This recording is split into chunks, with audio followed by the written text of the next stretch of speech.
Eh, gimana? Tugas sudah dikumpulkan semua? Udah, Bu.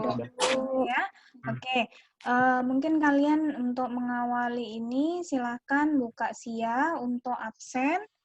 Ya, silahkan buka SIA-nya masing-masing untuk absen mandiri, absen sendiri-sendiri.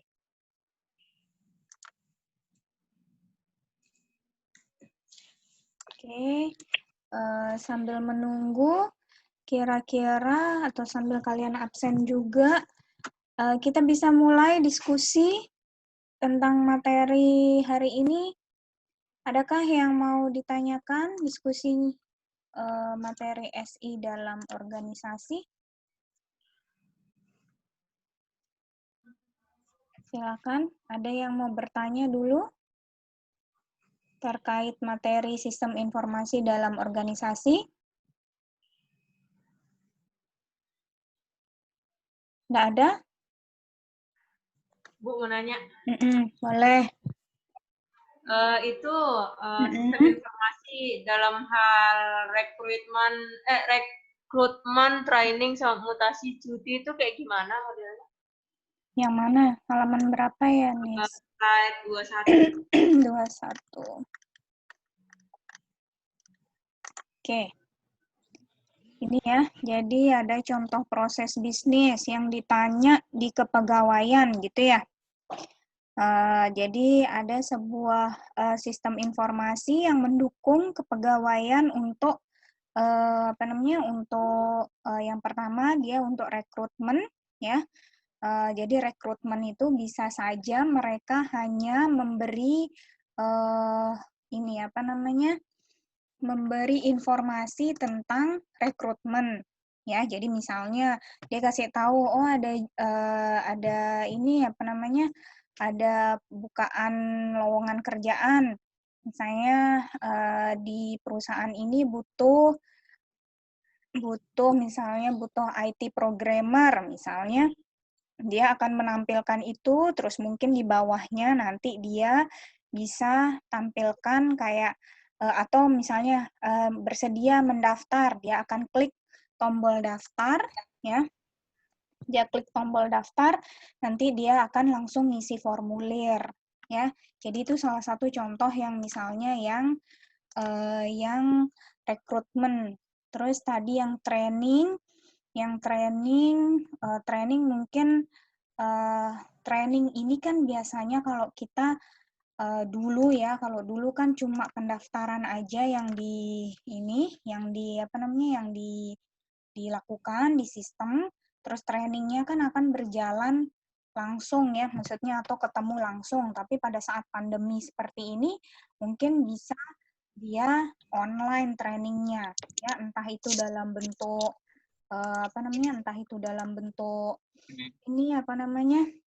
tutorial mungkin ya, atau dalam bentuk file-file yang hanya dibagikan saja. Nah, itu mungkin dari sisi training. Terus mutasi, kalau mutasi itu kan kalau pegawai biasanya misalnya dia di perusahaan besar ya, perusahaan besar itu biasanya punya banyak cabang ya. Biasanya kalau misalnya perusahaan besar itu dia misalnya satu contoh aja satu supervisor misalnya dia bulan ini itu masih kerja di Jakarta misalnya, terus 2 bulan atau 3 bulan lagi atau 6 bulan lagi dia akan dimutasi ke cabang Lombok misalnya. Berarti ada informasi-informasi yang terkait dengan mutasi. Terus yang cuti juga begitu, berarti kalau cuti bisa ngajuin cuti misalnya, terus bisa disetujui atau tidak cutinya. Jadi ada beberapa user yang langsung mengakses sistem informasi cuti. Jadi misalnya ada yang ngajukan, itu berarti kepegawainya. Terus ada yang melihat, mungkin itu adminnya ngelihat ngelihat berkas-berkasnya sudah oke belum. Terus ada yang memeriksa atau yang mengizinkan itu atasan. Jadi ada beberapa. Jadi kepegawaian ini ya misalnya 1, 2, 3, 4 ini kita sebut sebagai modul. Dia ada di dalam satu sistem informasi. Jadi sistem informasinya bisa mengatur rekrutmen, bisa mengatur training, bisa ngatur mutasi, dan ngatur cuti. Jadi dia ada di dalam satu sistem informasi. Jadi disebut sistem informasi kepegawaian, tapi isinya adalah ini. Jadi ada rekrutmen, misalnya contoh ya, ada rekrutmen, ada training, ada mutasi, ada cuti. Gimana, Nis? Ada bayangan nggak kira-kira? Udah, Bu, ada. Ada bayangan ya? Makasih, Bu. Yuk. Iya, sama-sama. Ini Ibu tadi sambil nyoba papannya, sharing papan. Di sini sharing whiteboard-nya Zoom, tapi masih nggak tahu makainya, masih ini, masih apa namanya, masih kagok-kagok juga karena belum pernah make. Ada yang pernah make? Ada yang pernah make? Nih contoh ya, misalnya kita contoh aja ya, ini pakai mouse soalnya nggak punya pen tool. Jadi misalnya ini sistem informasi kepegawaian. Ya, jadi di sini misalnya SI kepegawaian, jelek banget sumpah. Jadi contoh aja misalnya ini adalah satu website ya, satu website isinya SI kepegawaian, nggak mesti website ya, cuma sekarang itu biasanya semua itu sudah online ya, semua sudah online, jadi dia bisa ngecek dimanapun kapanpun. Ada juga yang lebih memilih ya berbasis desktop. Kalau berbasis desktop berarti dia hanya ada di komputer itu aja. Dan di komputer yang lain berarti dia harus install lagi, ya, itu sih bedanya. Terus ini misalnya SI kepegawaian, berarti tadi dia punya menu-menu, ya, misalnya tadi ada kepegawaian, atau mungkin dia taruh di sini menunya, ya. Aduh, semoga kalian mengerti lah ini. Jadi misalnya menu di sini yang pertama, misalnya home-nya,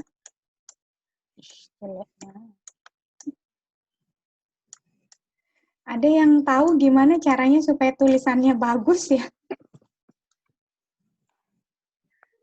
Terus di sini misalnya tadi ada tentang apa tadi? Tentang rekrutmen misalnya ya.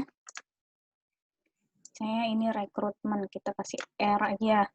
Terus habis itu di sini misalnya training tadi. Training. Terus mutasi. Terus cuti misalnya ya. Jadi tadi misalnya di sini kalau misalnya ngeklik rekrutmen, berarti misalnya ini ya, misalnya kita udah masuk ke halaman rekrutmen, di sini berarti yang ada misalnya pengumuman, misalnya kan pengumuman, ini deh. Pengumuman, lowongan kerjaan, gitu ya. Lowongan pekerjaan. Ya, terus misalnya lowongan pekerjaannya adalah IT support. Syarat apa bla bla bla gitu ya. Saya ada di dalam halaman ini, terus dia tinggal misalnya ada di sini bikin tombol, isinya adalah daftar misalnya.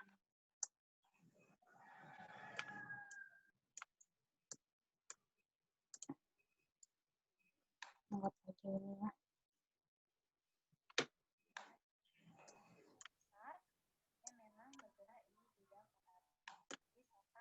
Ya, jadi anggap aja dia ada daftar di sini. Jadi misalnya di sini contoh-contoh website SI kepegawaian, isinya rekrutmen tadi, training, terus mutasi, cuti. Nah, misalnya dia sudah ngeklik halaman rekrutmen, ada pengumuman lowongan pekerjaan apa saja, misalnya yang mau didaftarin adalah IT support. Jadi dia tinggal klik daftar, mungkin nanti akan masuk ke halaman yang lain. Ya, ini kira-kira tadi contoh SI di dalam organisasi yang berisi SI kepegawaian. Oke, ada pertanyaan dulu terkait ini? Nggak ada? Kalau nggak ada pertanyaan yang lain mungkin yang baru masuk langsung ya absen masing-masing di SIA-nya masing-masing. Ada yang mau bertanya lagi terkait ini? Materi-materi apa namanya? Materi SI dalam organisasi.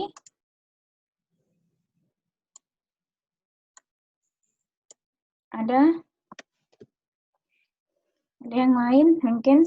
Jadi kan seperti yang kita lihat di sini ya, SI dalam organisasi ini yang fokus atau kita lihat atau kita bagi-bagi pembagiannya adalah dari CRM sampai ERP. Ada yang mau ditanyakan tentang itu mungkin? Atau mungkin kalian berpikir, ada nggak Bu ini kaitannya dengan project mungkin? Ada yang mau bertanya dulu? Ayo, nanya dong. Maunya kalau nanya nih ada nilai keaktifan gitu ya. Supaya kalian mau nanya ya. Boleh, boleh aja. Pada malu paling.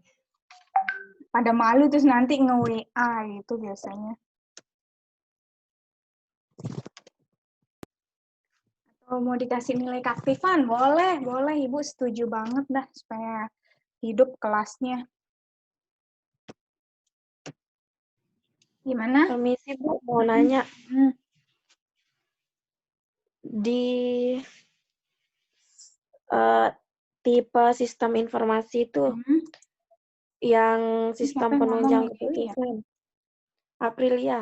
Oh, Aprilia. Yang mana? Yang mana? Yang sistem penunjang keputusan, Bu. Yang ini? Ini. Ini. Yang, ya. Ya, yang itu. Yang ini? Oke. Kenapa SPK-nya kenapa? Kayak gimana gitu ya maksudnya? Apa maksudnya itu, Bu, sistem penunjang keputusan itu? Oke. Ya. Jadi SPK ini sebenarnya yang ini ya, yang 1, 2, 3, 4, 5, 6 ini nanti akan Ibu lebih jelaskan di minggu keempat. Ya, tapi ini sebagai pengenalan aja bahwa di organisasi itu juga tidak hanya SI yang itu saja, yang tadi yang sudah disebutkan, ada juga pembagiannya atau klasifikasinya berdasarkan ini, ada yang disebut SPT, SPP, SOP, SIM, ya, ini bahasa Indonesianya. Bahasa Inggrisnya ada juga. Nah, jadi kalau yang disebut sebagai SPK, ya, atau sistem penunjang keputusan, itu adalah sistem yang digunakan ya. Jadi kelihatan ya ini dari bottom up. Berarti yang dari kita lihat tuh dari level paling bawah sampai ke atas. Berarti kalau sudah ada di sini ya atau dimulai dari sini SIM sampai ke SPE ini itu dia adalah yang make adalah orang-orang yang sudah ada di top level manajemen atau paling tidak dia sudah ada di tengah ya middle ya.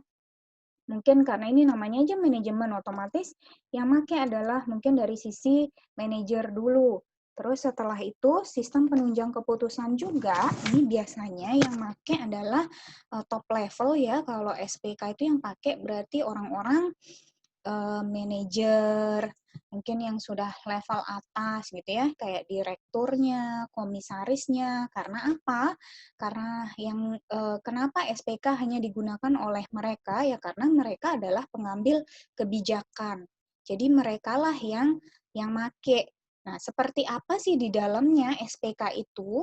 Jadi memang isinya biasanya adalah berbagai laporan yang dari yang di bawah.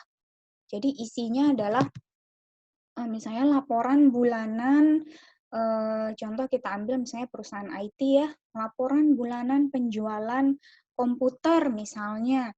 Nanti dilihat, oh berarti di bulan mereka biasanya mungkin mengambil keputusannya per bulan atau per semester atau mungkin per tahun. Jadi bisa dibagi begitu. Jadi misalnya dia ngelihat misalnya di bulan apa biasanya orang suka beli komputer ya, mungkin bulan-bulan ini mungkin ya naik kelas ini biasanya misalnya di bulan Juli Agustus itu terdapat peningkatan penjualan komputer atau laptop misalnya. Jadi dia bisa lihat, oh berarti untuk sedangkan pada bulan-bulan yang lain, misalnya misalnya bulan-bulan Februari, Maret, di situ penjualannya lebih rendah. Jadi pada saat dia lebih rendah, maka mereka bisa ngambil keputusan. Misalnya pada saat jadi ada beberapa laporan yang mereka bisa lihat dan keputusannya seperti apa. Contoh, misalnya kalau di bulan-bulan yang jarang orang membeli komputer atau laptop, mereka mengadakan diskon besar-besaran misalnya. Ya, jadi ada beberapa penunjang ya yang mereka lihat sehingga mereka bisa mengambil keputusan. Ya, salah satu contohnya adalah tadi misalnya kalau kurangnya penjualan, gimana caranya mereka meningkatkan penjualan? Diambil di bulan apa? Berarti mereka punya keputusan. Jadi bulan Januari, Februari, Maret mereka akan melakukan diskon. Diskon sebesar misalnya sampai 30%. Tapi pada saat misalnya penjualan sedang banyak-banyaknya, mereka hanya melakukan beli gratis misalnya, atau misalnya kalau beli laptop install gratis plus dapat MOS gitu, misalnya seperti itu ya. Jadi ada keputusan yang memang diambil oleh top level manajemen atau kita mulai dari manajer biasanya. Ya, contoh aja ini ya, contoh yang paling mudah supaya mudah dipahami. Banyak SPK yang lain ya yang bisa kalian gunakan ya. Sebenarnya kalau kalian mikir gimana sih kaitannya dengan proyek, bolehkah kami mengambil proyek yang berhubungan dengan ini? Boleh, boleh banget. Yang penting kalian itu tidak keluar dari tema. Ya, contohnya kan tema kita adalah yang memudahkan di masa pandemi. Ya, berarti mungkin kalian memikirkan sistem penunjang keputusan manajemen yang bisa membantu pada saat masa pandemi. Silahkan kalian boleh memikirkan itu. Ya, jadi boleh juga proyek itu boleh saja kalau kalian mau di dalam organisasi atau instansi boleh, kalian mau di luar atau berdiri sendiri dia seperti startup itu boleh ya. Jadi Ibu tidak membatasi, yang penting itu berguna untuk instansi tersebut misalnya atau organisasi tersebut atau perusahaan tersebut atau mungkin secara keseluruhan dianggap berguna untuk masyarakat. Boleh, terserah kalian ya. Yang penting mungkin nanti kalau kalian mau diskusi dulu dengan Ibu, nanti bisa Ibu kasih pandangan tentang judul proyeknya. Silahkan Ibu tunggu. Tapi kalau enggak sudah merasa oke, enggak ada masalah.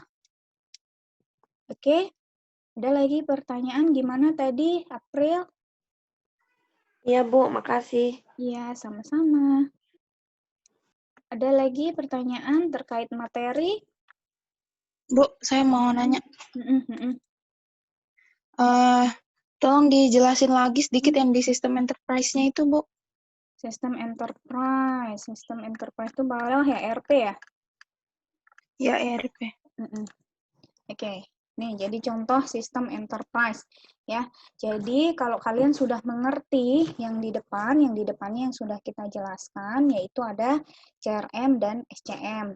Ya, kalau di video Ibu sudah jelaskan bahwa CRM itu adalah dia kepanjangannya Customer Relationship Management dan SCM supply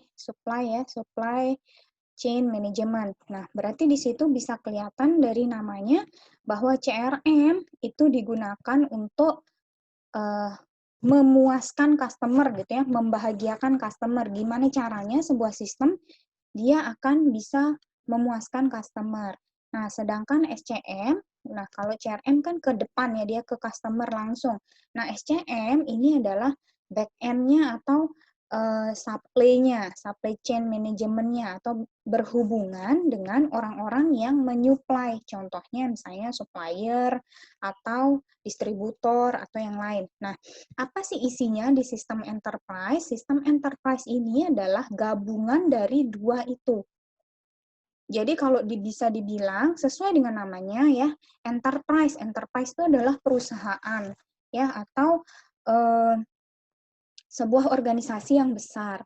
Maka dari itu yang disebut sebagai enterprise adalah satu kesatuan utuh di mana CRM dan SCM dijadikan satu atau dia terintegrasi antara CRM dan SCM, itulah ERP ya. Jadi dia menjalankan bagaimana proses bisnis dengan SI yang terintegrasi di sini ya. Jadi melibatkan hubungan ke organisasi eksternal melalui suatu jaringan. Nah, di sini tadi ya, makanya dia disebut sebagai sistem enterprise resource planning. Nah, di sini kalau kalian lihat dia pengertiannya berarti satu yang terintegrasi ya antara semuanya, berarti baik itu yang ke customer atau yang ke dalam di dalam perusahaannya itu, plus yang ada di belakangnya, suppliernya atau distributornya ya. Nah, setelah itu yang bisa kalian lihat di sini adalah modul-modul dari ERP. Nah, modul dari ERP ini dia lebih banyak dan lebih lengkap pastinya. Karena apa? Karena ya tadi dia ngatur customer, dia ngatur CRM, dia ngatur juga SCM ya. Plus dia punya untuk resource planning di dalam perusahaan itu sendiri. Makanya dia punya modul yang lebih banyak. Ya, jadi di sini ada modul operasionalnya, misalnya contohnya ini. Terus ada modul yang lain, finansial dan akuntansi, contohnya ini, sumber daya manusia, contohnya ini. Ya, mungkin kalian bingung, masih bertanya modul itu apa sih gitu ya. Nah, kalau kalian lihat dari contoh, ya modul ini sama seperti tadi yang sudah Ibu contohkan di papan tadi ya. Modul itu ya, misalnya kayak SI kepegawaian, berarti dia punya modul, ada rekrutmen, modul training, modul cuti, modul mutasi ya. Jadi sama juga, jadi di dalam ERP ini di sini misalnya modul operasional. Berarti di dalam modul operasional itu ada general logistik, sales, material manajemen, dan seterusnya sampai environment management. Jadi di dalam satu misalnya SI operasional berarti isinya sebanyak ini ya. Sama juga berarti kalau di finansial dan akuntansi berarti dia akan mengatur semua ini. Sama juga di SDM berarti ini yang akan dia lakukan atau dibuatkan sistem seperti itu ya. Kalau kalian lihat di gambar ini berarti dia memang kalau integrasi sistem dengan ERP, semuanya itu saling terhubung. Jadi kayak tadi misalnya, sistem kepegawaian. Sistem kepegawaian, salah satu contohnya adalah mutasi. Ya, mutasi. Nah, modul mutasi. Nah, di dalam modul mutasi, itu atau di dalam modul mutasi, itu pasti dia akan berhubungan dengan modul yang lain. Maka itulah yang disebut dengan terintegrasi. Contoh misalnya kalau kita mau mutasi pegawai, kan berarti harus dilihat dulu kapan pegawai itu masuk dan apa saja mungkin prestasi yang sudah dia buat, prestasi atau mungkin kesalahan yang dia buat selama ada di perusahaan tersebut. Ya, atau yang lebih mudah deh, kita pakai cuti. Nah, cuti. Kalau orang cuti, dilihat dulu kapan dia, apakah dia sudah pegawai tetap mungkin, apakah dia masih pegawai kontrak. Kalau pegawai tetap dia punya jatah cuti sekian hari misalnya. Kalau pegawai kontrak dia punya jatah sekian hari ya. Jadi itu didapat dari mana? Dari misalnya kapan dia masuk, berarti dia akan terhubung dengan modul yang lain. Modul yang lain misalnya apa? Absen misalnya. Sistem informasi absensi. Jadi dia sudah masuk atau dia mungkin pernah cuti sebelumnya. Berarti dia harus tahu dulu cutinya itu sudah berjarak belum. Kalau sudah berjarak 1 bulan, baru boleh cuti lagi misalnya. Nah, itu dilihat dari mana? Dari modul absen. Jadi dia modul sendiri-sendiri, tapi saling berhubungan. Itu yang disebut dengan integrasi. Jadi bisa melihat, oh absennya user ini, dia sudah cuti misalnya baru 2 minggu yang lalu, sekarang ngajuin cuti lagi. Oh, berarti cutinya ditolak. Ya, kira-kira seperti itulah ERP, bagian dari ERP yang paling kecil. Nah, kalau kalian bisa lihat di sini ya, itu berarti semuanya digabungin jadi satu ya. Bukan digabungin ya. Mereka punya SI masing-masing tapi saling terintegrasi. Ya, itu dia yang disebut sebagai ERP.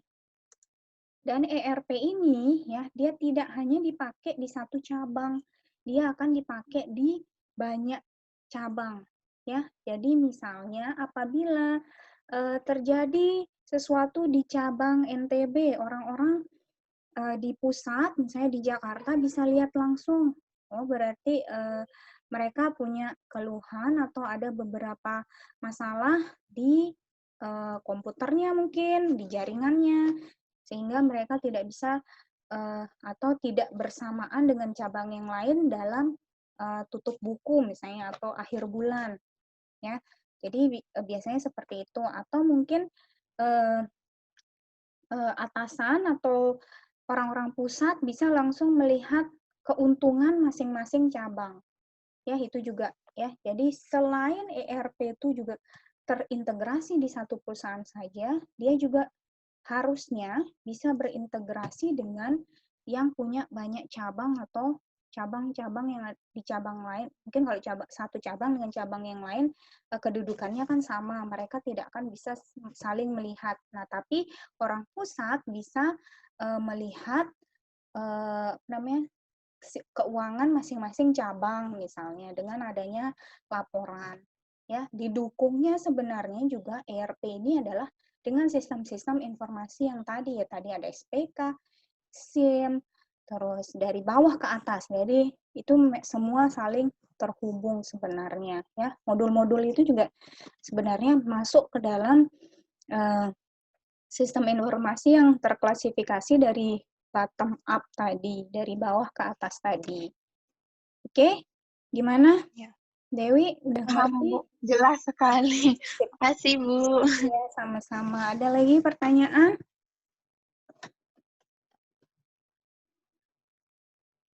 Adakah pertanyaan? Udah absen semua? Jangan lupa absen ya. Coba Ibu lihat sambilan Ibu absen. Ya, siapa tahu ada yang nggak bisa absen sendiri.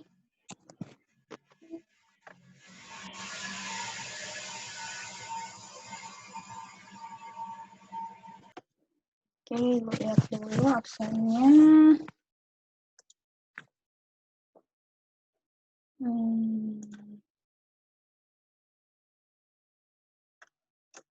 Wah, semua sudah absen ya, penuh.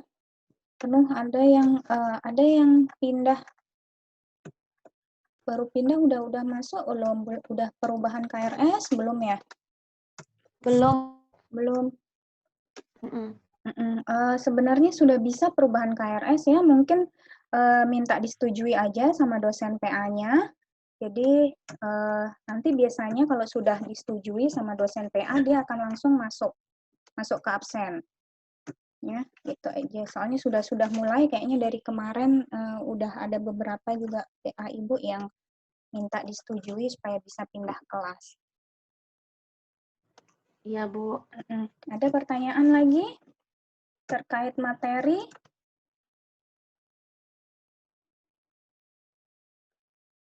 Ada? Bu, mau naik sedikit, Bu. Banyak juga kan di nggak apa-apa. keunggulan di sistem enterprise resource planning itu maksudnya penurunan inventory itu maksudnya gimana, Bu ya? Mana yang Penurunan nomor inventory. Oh, penurunan Yang ini, Bu. inventory. Jadi penurunan inventory itu adalah, jadi gini loh, kadang ya di perusahaan besar maupun perusahaan kecil kita tidak bisa mengukur berapa banyak kita butuh inventory ya. Jadi misalnya contoh yang mudah-mudah aja ya. Saya punya perusahaan atau toko kue toko kue atau toko roti. Nah, di toko roti ya atau perusahaan roti besar ya itu otomatis mereka kan butuh tepung, butuh bahan-bahan roti itu ya semua. Nah, kalau misalnya dia tidak punya sistem ya, mereka akan asal membeli bahan ya. Jadi tanpa memikirkan bahwa bahan tersebut bisa basi kan atau bisa apek gitu kalau tepung gitu misalnya. Mereka tidak memikirkan itu, asal-asal beli karena sebuah perusahaan biasanya pemakaiannya kan besar. Tapi nggak tahu juga kalau kadang-kadang penjualan kan juga naik turun gitu ya, naik turun, nggak mesti naik terus atau mesti stabil, enggak. Jadi kadang-kadang juga turun. Nah, karena itu pada saat misalnya dia punya sistem yang mengatur inventory ya, dan itu terintegrasi dengan penjualan di depannya dengan customer, berarti dia bisa tahu, oh inventory di gudang ya, inventory di gudang ini ternyata tepung yang kita beli tadinya 4 karung misalnya, sudah dipakai di bagian dapur 2 karung, dan dijual masih 2 karung itu, ya, atau 2 karung itu sudah habis terjual. Otomatis sisa 2 karung yang sudah terjual di depan itu habis dalam misalnya 2 hari. Oh, berarti 2 karung yang di belakang diperkirakan dia akan habis juga dalam 2 hari. Tapi tidak, ini maksudnya dia tidak, jadi dengan itu dia tahu, ya, dengan itu dia tahu perkiraan bahwa selain itu juga yang mempengaruhi adalah kayak tadi kalau komputer, kapan dia komputernya bisa terjual lebih banyak. Sama juga roti, kue mungkin di akhir minggu dia akan lebih banyak yang beli gitu. Karena semua orang malas masak atau yang lainnya, alasan yang seperti itu. Jadi pada saat akhir minggu dia lebih banyak penjualannya. Jadi orang-orang di perusahaan tersebut bisa mengira-ngira bahwa kebutuhan dalam 1 minggu berapa karung tepung yang dibutuhkan dalam 1 minggu itu mereka bisa mengira-ngira. Jadi tidak asal beli dan melakukan mereka merasakan kerugian. Jadi dengan itu inventorinya dia bisa turun. Ya, maksudnya inventory ini bukan naik lagi tapi lebih turun. Cukup gitu loh, cukup untuk 1 minggu butuh 5 karung misalnya, itu cukup untuk kebutuhan 1 minggu. Berarti kalau 1 bulan misalnya tinggal dikalikan saja. Jadi mereka bisa menghitung dari situ. Biasanya sih kaitannya ke situ ya. Kalau inventory itu biasanya kaitannya ke gudang, ke tempat penyimpanan mereka. Jadi pada saat mereka sudah tahu itu akan habis, itu juga akan dinotifikasi misalnya. Jadi tidak membeli secara berlebihan. Itu bisa dipakai. Jadi dan mungkin pada saat itu juga akhirnya menghemat biaya pembelian inventory itu maksudnya. Jadi dia menurun inventorinya, tapi penjualan mungkin bisa meningkat. Jadi saling terkait ya antara inventory dengan yang di depan ya. Jadi maksudnya adalah di depan punya SI yang terhubung dengan penjualan, di belakang punya inventory, tapi mereka bisa saling terkait gitu. Oh, berarti dia sudah pakai tepung sekian banyak. Oh, otomatis berarti di inventory masih cukup sampai akhir minggu ini. Oh, tapi ternyata permintaan lebih banyak di depan. Oh, otomatis berarti kita harus beli tepung lagi, dan itu sudah dinotif oleh oleh sistemnya. Persediaan tepung kira-kira masih segini, berarti segera lakukan pembelian ulang ya. Kira-kira jadi sudah diatur, dia tidak berlebihan dalam membeli inventory. Kurang lebih seperti itu sih. Gimana, Uno udah ngerti Ya Bu, maksudnya? paham Bu. Oke, Ya Bu, sip. paham. Oke, ada lagi pertanyaan?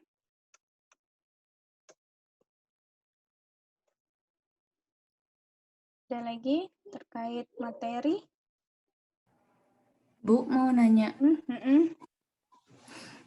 buat yang di slide itu, slide yang Federation of Information System, Slide nomor berapa, Riz? 4. Nomor 4, oke. Oke, gimana? Apa yang ditanya di sini? Nah, itu tuh sistem informasi dalam organisasi itu harus ada gitu di perusahaan atau sebagai standarisasi aja gitu. Yang ada front office system, ada back office system, itu tuh semuanya tuh harus ada atau cuma standar aja kayak gini?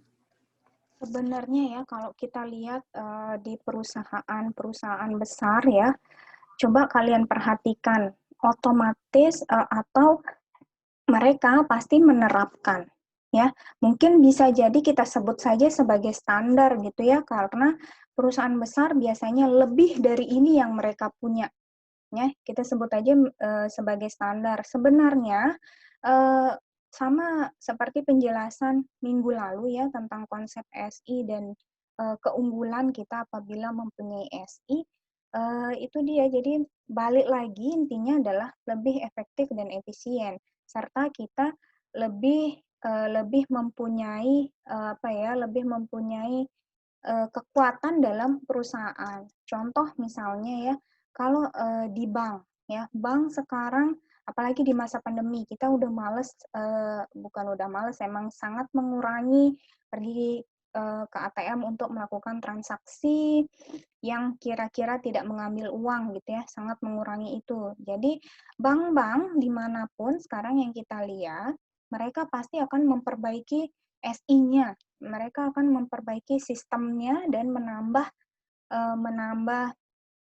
kayak ini marketing information systemnya. Mereka akan menambahkan gimana caranya mereka tetap bisa menjual produknya, gimana caranya customer bisa tetap melakukan kegiatan perbankannya tapi dengan tidak keluar dari rumah.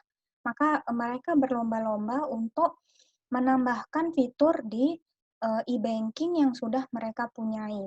Jadi itu dia biasanya ya, karena balik lagi itu keputusan perusahaan tetap, cuma kalau ingin bertahan di masa seperti ini, otomatis mereka akan tetap menambahkan ya, kalau nggak punya mereka akan berusaha untuk mempunyai ya, supaya kegiatan perusahaan tetap berjalan.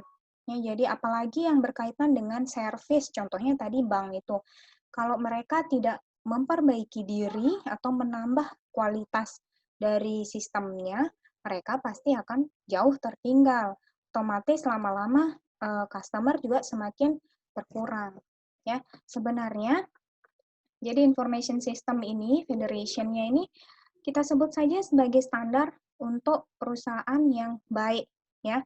Kalau di sini, kalau yang kita lihat di sini front office sampai back office, di sini kalau back office-nya kan terkait dengan supplier ya, berarti ini kalau yang berhubungan dengan customer ya, atau orang-orang atau perusahaan jasa, biasanya ini aja yang mereka pakai ya. Tapi kalau misalnya mereka juga terhubung sampai ke supplier atau menyediakan produk, berarti dia semuanya ini dia pakai ya. Tapi tidak menutup kemungkinan bahwa walaupun mereka cuma punya CRM, mereka juga tetap di dalamnya pasti punya ERP ya. Jadi seperti itu sih sebenarnya. Jadi semua itu sebenarnya balik ke perusahaan ya, balik ke perusahaan kira-kira akan memakai sistem informasi yang seperti apa. Tapi kalau misalnya nggak make, ya itu tadi ya, mereka akan semakin tertinggal dengan saingan-saingannya. Dan pasti kita juga sebagai customer pasti memikirkan mana yang lebih mudah. Oh, saya nabung di bank itu aja deh, dia sudah ada ini, bisa internet bankingnya kayak gini, m-bankingnya lebih mudah digunakan, bla bla bla, ya. Jadi ya seperti itu kira-kira sih. Gimana, Riz? Ada tanggapan? Udah Bu, cukup. Sip, sip. Ada lagi pertanyaan? Terkait ini mungkin ada yang mau ditanyakan? Project? Tugasnya? Judul udah dapat semua? Udah. Udah? Udah, Bu. Kayaknya Bu. Udah, Bu. Oke, kalau memang sudah dapat semua rata-rata, kelompok udah dapat semua? Udah, Bu. Oke, sip ya. Udah, Bu. Jadi nanti Ibu buatin deh di ininya di apa namanya? Di Brajah untuk upload ininya ya, upload nama kelompok plus ininya berarti judulnya beserta ringkasan aja ya sedikit. Maksudnya yang isinya adalah kira-kira SI ini akan bikin kayak gini ya, kurang lebih seperti itu penjelasan ringkas saja tentang SI yang akan kalian buat. Oke, itu terus ada lagi. Oh ya, untuk tugas ya, seterusnya ya, tadi Ibu sudah lihat tugasnya yang udah diupload. Sebisa mungkin nanti untuk tugas selanjutnya, kalau bisa yang ngumpulin dia lagi aja ya. Maksudnya yang ngumpulin itu, tapi kalau dia tidak Ya, berhasil, Bu. supaya Ibu tahu, oh berarti kelompok ini udah dikumpulin, yang biasanya ngumpulin ini, ya supaya nggak ini. Ya, Bu. Kalau misalnya berhalangan ya nggak apa-apa sih dikumpulin sama yang lain, sama anggota kelompoknya yang lain. Oke, ada lagi pertanyaan? Oh ya, untuk kuliah minggu lalu sudah Ibu upload. Kalau ada yang nggak ikut kuliah minggu lalu, mungkin bisa nonton di YouTube perkuliahannya yang minggu lalu apa saja yang didiskusikan. Oke, nanti ini juga akan Ibu upload juga di YouTube. Oh iya, untuk minggu depan kalian post test ya. Post testnya setelah tanya jawab ini, berarti materi yang akan diposteskan adalah dari konsep SI sampai yang minggu depan. Sampai materi minggu depan. Terus jenis soal pilihan ganda aja, nggak terlalu banyak juga, nggak sebanyak Pak Andi lah ya, 30 terlalu banyak, Ibu nggak sanggup bikinnya kayaknya. Ya itu aja minggu depan setelah kita tanya jawab. Ada pertanyaan dulu? Cukup, Bu. Cukup. Oke. Kalau cukup mungkin kita akhiri. Ada lagi mungkin yang mau ditanyakan terkait materi hari ini? Project dan lain sebagainya. Udah oke. Nanti project kayaknya kita mulai mungkin 2 minggu lagi insya Allah. Kita mulai cicil ya. Kita mulai kalian tentukan apa yang mau dikerjakan dari 2 minggu lagi insya Allah. Oke. Ada pertanyaan? Sudah? Nggak ada? Oke, kalau nggak ada berarti kita akhiri ya. Ya. Sip. Kalau nggak ada kita akhiri. Terima kasih banyak yang sudah hadir. Semoga bermanfaat kuliah hari ini. Kalau ada yang ingin ditanyakan, bisa lewat WA, lewat WA grup atau Wapri, silakan. Itu aja ya. Terima kasih. Assalamualaikum warahmatullahi wabarakatuh. Selamat pagi, masih kurang 2 menit ke jam 11. Selamat pagi semuanya. Pagi, Bu. Waalaikumsalam warahmatullahi wabarakatuh. Waalaikumsalam. Waalaikumsalam. Assalamualaikum.